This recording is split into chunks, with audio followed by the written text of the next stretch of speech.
Hey everyone, myself Saurabh from Mumbai and welcome you back in the discussion of our Chalisa series.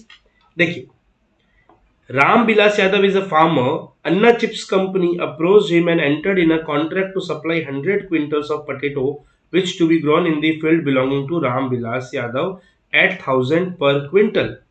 Anna chips company ने राम बिलास यादव से contract किया कि आपके आपके land पे जो 1000 क्विंटल पोटैटो उगेंगे वो आप हमें दे दो.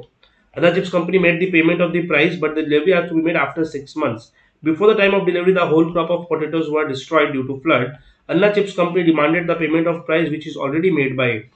Ram Bilas Yadav denied the returning the price by saying that contract of sale was already entered, hence the crop belonged to Anna Chips Company.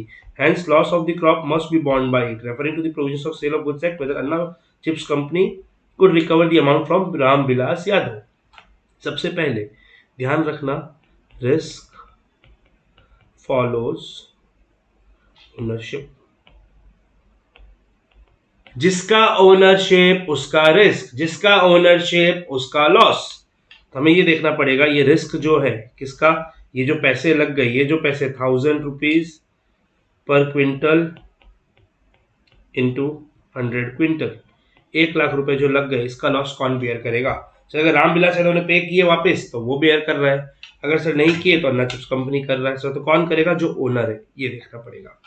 Owner बनने के लिए गुड्स का स्पेसिफिक या असर्टेन होना बहुत जरूरी है. स्पेसिफिक और असर्टेन होने के बाद ही हम ओनरशिप ट्रांसफर के रूल्स देख सकते हैं. यहाँ पे जिन गुड्स की बात हो रही है वो फ्यूचर गुड्स हैं.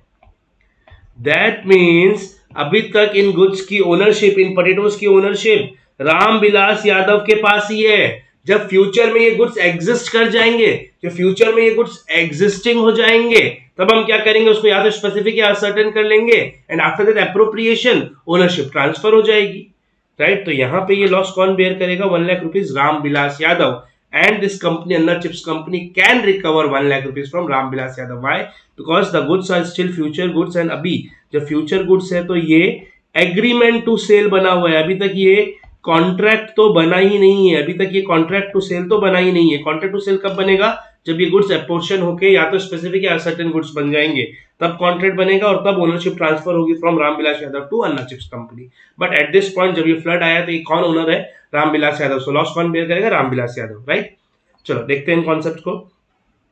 As per section 4(3) of the Sale of Goods Act 1930, where under a contract of sale, the property in the goods is transferred from the seller to the buyer, the contract is called a sale.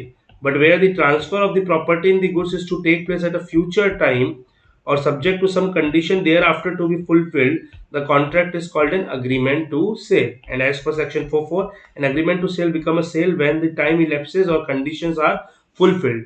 Sir condition क्या था कि आप grow करोगे फिर वो potato हमें देना. जैसे आप ग्रो करोगे उसके बाद आप सेल कर पाओगे, तब तक तो एग्रीमेंट ही रहेगा. राइट, सो फर्दर डिफाइन करता है फ्यूचर गुड्स को. Means goods are to be manufactured, produce और acquired by the seller after making the contract of sale. In the instant case on the basis of their provision and fact it is said that there was agreement to sell between Ram Bilas Yadav and Anna chips company because the goods under agreement was future goods. Even the payment was made by Anna Chips Company. The property in the goods can be transferred only after the goods is ascertained. As goods was